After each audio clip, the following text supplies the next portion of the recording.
नमस्कार, बहुत स्वागत है आप सभी का। आप देख रहे हैं न्यूज इंडिया और आपके साथ मैं हूं मनीषा शर्मा। मुंबई क्राइम ब्रांच ने आरोपी दिल्ली पर दरअसल शिकंजा कसकर कॉमेडियन कपिल शर्मा के चेहरे पर फिर से मुस्कान ला दी है। कपिल के चेहरे से ये मुस्कान उस वक्त खौफ में तब्दील हो गई थी जब आरोपी दिल्ली ने गैंगस्टर के नाम पर धमकाकर 1 करोड़ की फिरौती मांगी थी। लेकिन अब मुंबई क्राइम ब्रांच ने खुलासा कर दिया है कि जो कपिल से फिरौती मांग रहा था, असल में वो तो गैंगस्टरों के नाम पर ही लोगों से फिरौती मांगता था। ये रिपोर्ट देखिए।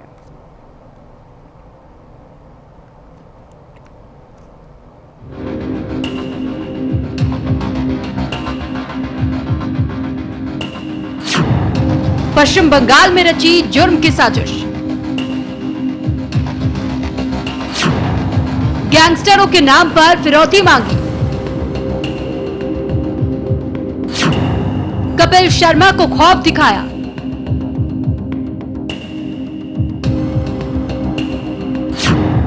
क्राइम ब्रांच ने जेल पहुंचाया।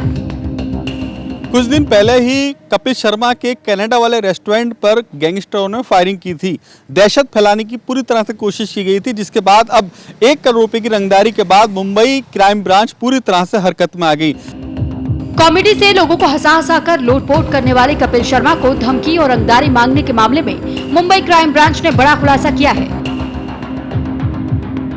शुरुआती तफ्तीश में पुलिस ने सबूतों की कड़ियां जोड़ी जो सीधे पश्चिम बंगाल तक जा पहुंची। मुंबई की गलियों से शुरू हुई ये जांच अचानक उस सुराग तक पहुंची जिसने आरोपी की मौजूदगी माया नगरी के बाहर बताई। मामले की गंभीरता को देखते हुए क्राइम ब्रांच ने फौरन अपनी टीमें पश्चिम बंगाल रवाना कर दी। इसके बाद स्थानीय पुलिस की मदद से मुंबई क्राइम ब्रांच ने आरोपी को धर दबोचा।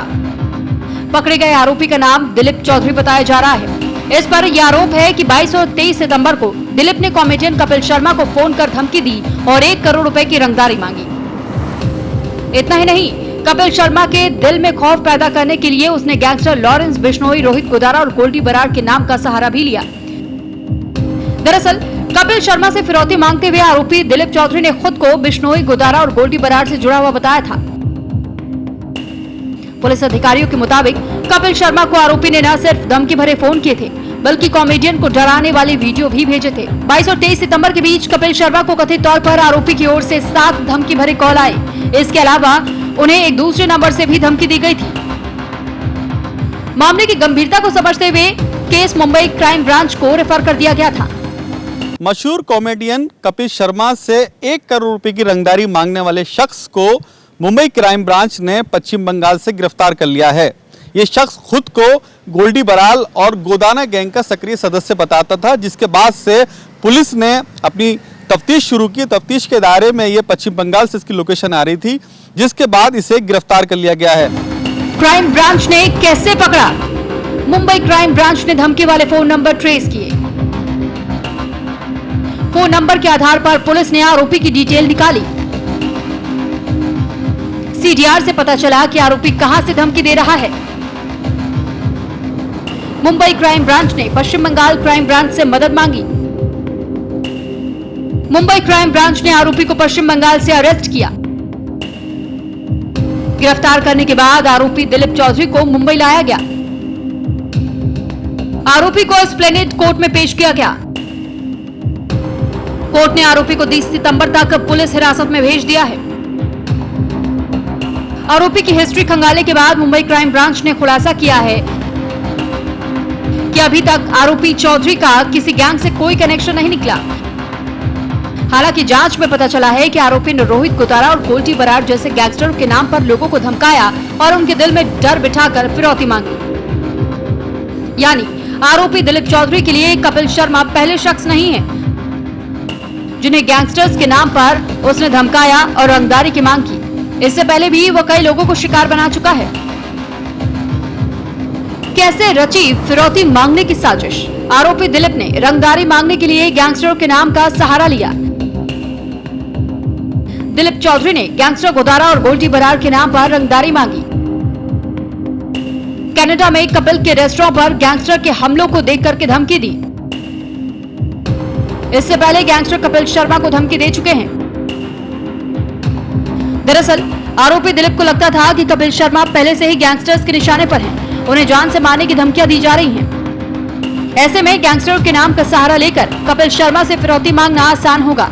इसलिए आरोपी ने पश्चिम बंगाल में बैठकर कपिल शर्मा के अंदर खौफ भरने की कोशिश की, लेकिन वो कपिल शर्मा को धमकी देते समय ये भूल गया कि जिस आरोपी गैंगस्टर का खौफ दिखाकर धमका रहा है वो कॉमेडियन कपिल शर्मा है। वो कोई आम इंसान नहीं है जिसे पुलिस हल्के में लेकर मामले को ठंडे बस्ते में डाल देगी। मुंबई क्राइम ब्रांच ने न सिर्फ फिरौती और धमकी का पर्दाफाश किया, बल्कि आरोपी के दिमाग से ये भ्रम भी मिटा दिया कि गैंगस्टर के नाम पर धमकाकर फिरौती मांगना उसके लिए जेल के दरवाजे खोल सकता है।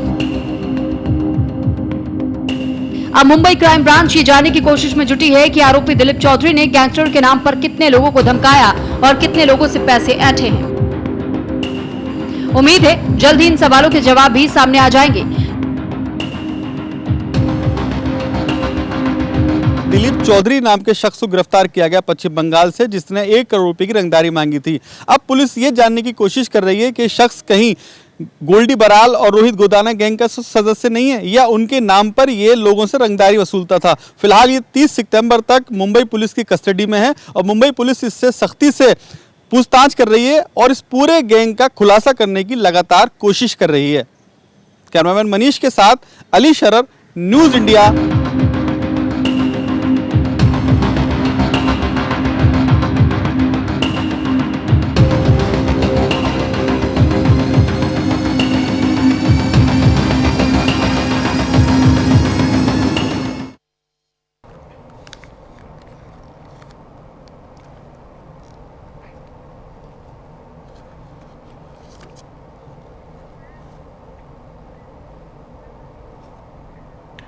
बहरूपिया बाबा चैत्यानंद सरस्वती सलाखों के पीछे पहुंचने के बाद भी अपनी हरकतों से बाज नहीं आ रहा। जिस तरीके से वो पहले ठिकाने बदल रहा था, ठीक उसी तरह बाबा जेल में पहुंचने के बाद भी बयान, जब उसे सीधा सवाल किया गया तो भूलने का दावा करने लगा। इससे ये समझना ज्यादा मुश्किल नहीं है कि बाबा चैत्यानंद कितना शातिर और चालबाज है। जब ये जेल में पुलिस को गुमराह करने से बाज नहीं आ रहा तो जरा सोचिए कि ये छात्राओं को किस तरह अपना शिकार बनाता होगा। ये रिपोर्ट देखिए।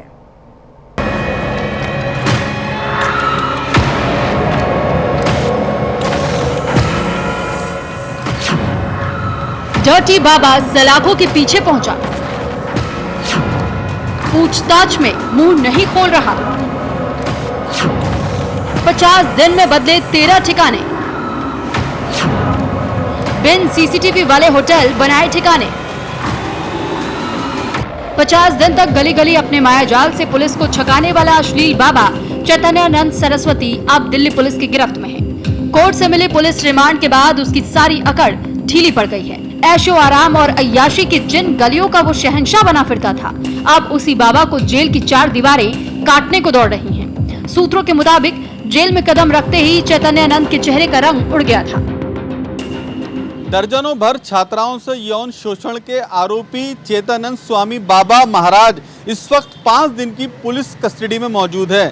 आज पहले दिन पुलिस ने घटनास्थल पर पहुंचने के बाद बाबा को उस स्थान पर ले गए जो कमरा बताया गया है, यानी कि जो छात्राओं ने बाकायदा जिक्र किया है अपनी एफआईआर में, वो कमरे का जिक्र किया था कि बाबा कमरे में बुलाने की कोशिश करते थे सबको और मैसेज किया करते थे। इसी के मद्देनज़र दिल्ली पुलिस ने आज बाकायदा इंस्टीट्यूट में पहुंच करके उस स्थान पर बातचीत की बाबा से जहां पर बाबा अक्सर बुलाया करता था। ये भी बात आ रही है निकल के कि बाबा को कल, यानी कि आने वाले कल के अंदर गुड़गांव लेकर जाया जाएगा, गुरुग्राम में, जहां पर बाबा का एक फ्लैट बना हुआ। अक्सर वो छात्राओं को वहीं पर बुलाने की कोशिश करता था और विदेश ले जाने की बात करता था। बाबा का ये भी कहना था कि अगर आपको विदेश जाना है तो मेरे पास आना होगा। इसी के मद्देनजर दिल्ली पुलिस 5 दिन की जो रिमांड याचिका है उसमें आज पहले दिन की पूरी तरह से जांच मुकम्मल कर रही है। इसके बाद कल फिर जांच की जाएगी बाबा से। और बाबा से बड़ी बात यह है कि जब कल पटियाला हाउस कोर्ट में बहस चल रही थी उस दौरान भी ये जिक्र आया था कि बाबा ने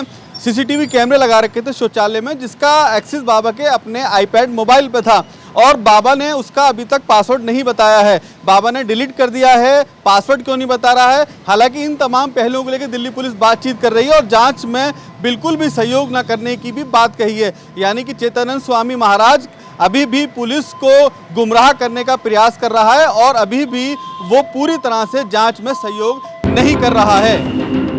बार बार अधिकारियों से गिड़गिड़ाकर बड़ा सेल मांग रहा है, लेकिन जेल प्रशासन साफ साफ कह चुका है कोई उसे वीआईपी ट्रीटमेंट नहीं मिलेगा।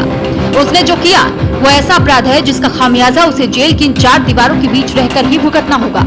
12 साल तक अय्याशी और विलासिता के नशे में डूबा ये डर्टी बाबा अब जेल की दाल रोटी तक निकल नहीं पा रहा।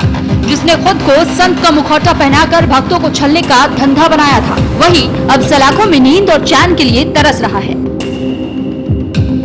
डर्टी बाबा का नकली चेहरा। चैतन्यानंद सरस्वती ने ब्रिक्स और इकोसॉक के फर्जी विजिटिंग कार्ड बनवाए हुए थे। एक विजिटिंग कार्ड में उसने खुद को ब्रिक्स आयोग का सदस्य और भारत का विशेष दूत लिखवाया हुआ था। चैतन्यानंद ने दूसरे विजिटिंग कार्ड पर संयुक्त राष्ट्र के विजिटिंग कार्ड में खुद को स्थायी राजदूत बताया। पुलिस ने बाबा के घर और ऑफिस से 2 पासपोर्ट, पैन कार्ड सहित कई दस्तावेज बरामद किए। एक पासपोर्ट पार्थ सारथी के नाम से बना है, जबकि दूसरा पासपोर्ट चैतन्यानंद सरस्वती के नाम से है। एक पासपोर्ट में चैतन्यानंद के पिता का नाम स्वामी घनानंद पुरी और मां का नाम शारदा अंबा लिखा है। दूसरे पासपोर्ट में उसके पिता का नाम स्वामी दयानंद सरस्वती और मां का नाम शारदा अंबल लिखा है। दोनों पासपोर्ट फर्जी दस्तावेज पर हासिल किए गए थे। चैतन्यानंद से 2 मोबाइल और 1 आईपैड भी बरामद किया गया है। छात्राओं के आरोप लगने के बाद बाबा चैतन्यानंद गिरफ्तारी से बचने के लिए पूरे देश में भागा फिर रहा था। पुलिस को कभी उसकी लोकेशन आगरा में मिलती थी तो कभी महाराष्ट्र और मध्य प्रदेश में मिलती थी। इस तरह बाबा लगातार अपने ठिकाने बदल रहा था। जब तक दिल्ली पुलिस की टीम लोकेशन वाली जगह पर पहुंचती थी, तब तक बाबा वहां से 9, 2, 11 हो जाता था। 50 दिनों में बाबा चैतन्यानंद ने 13 होटल को अपना ठिकाना बनाया था। पुलिस से बचने के लिए चैतन्यानंद बिना सीसीटीवी कैमरों वाले सस्ते होटल में ठहरता था। बिना सीसीटीवी वाले होटल ढूंढने में बाबा की मदद उसका सहयोगी करता था। सहयोगी ही बाबा चैतन्यानंद को वहां ले जाता था और कमरा दिलाता था। दिल्ली पुलिस अब बाबा के उस सहयोगी की तलाश कर रही है जो उसके लिए बिना सीसीटीवी वाले होटल ढूंढता था। पुलिस के शिकंजे में भी बाबा चाल चलने से बाज नहीं आ रहा है। सूत्रों की माने तो बाबा पूछताछ में पुलिस के साथ सहयोग नहीं कर रहा। बाबा नहीं खोल रहा राज। बाबा चैतन्यानंद पुलिस के सवालों की ठीक से जवाब नहीं दे रहा। डर्टी बाबा चैतन्यानंद फोन का पासवर्ड नहीं बता रहा। आईपैड का पासवर्ड पूछने पर कह रहा है कि वो भूल गया। पुलिस ने बाबा के 3 फोन और आईपैड जांच के लिए लैब भेजे हैं। पुलिस सूत्रों की माने तो बाबा चैतन्यानंद के पास से एक आईपैड और 3 फोन भी बरामद किए, जिनमें से एक फोन में कॉलेज परिसर और छात्रावास के सीसीटीवी फुटेज थे, जिसके जरिए वो छात्राओं की गतिविधियों पर नजर रख रहा था। अब तक की जांच से पता चला है कि चैतन्यानंद और उसके सहयोगियों ने पीएमओ से नजदीकियों का झूठा दावा किया था। दरअसल डर्टी बाबा चैतन्यानंद ने अपने इर्द गिर्द झूठ का ऐसा अंबार रचा था कि लोग गलती से भी उस पर शक नहीं कर पाते थे, जिसका नतीजा लोग उसकी साजिश में फंसते चले जाते थे। बाबा चैतन्यानंद पर क्या क्या आरोप हैं? कई एकड़ जमीन हड़पना, श्रीसम कॉलेज की कई बिल्डिंग रेंट पर देना, करीब 40 करोड़ रुपए का गबन करना, छात्राओं के साथ अश्लील हरकत करना, छात्राओं के बाथरूम में सीसीटीवी कैमरे लगवाना। यूपी के आगरा से बाबा को गिरफ्तार किया गया है, लेकिन बाबा ने इसी दौरान 13 होटल बदले। जब दिल्ली से फरारी काट रहा था चेतानंद स्वामी महाराज बाबा, उस समय 13 होटल बदले। और ये भी जानकारी मिली है दिल्ली पुलिस की तरफ से कि 13 वो होटल चेंज किए जहां पर सीसीटीवी कैमरे नहीं थे। यानी कि बाबा किसी भी हाल में ये नहीं चाहता था कि उसकी सूचना किसी को मिले। लेकिन इस दौरान उसने एंटीसिपेटरी बेल भी अप्लाई कर दी। वहां से बैठे बैठे 3 मोबाइल भी उसके पास से बरामद हुए, आईपैड बरामद हुआ। दिल्ली पुलिस का ये कहना है कि जो एक्सेस ले रखा था मोबाइल में छात्राओं के शौचालय में कैमरे का, सीसीटीवी कैमरे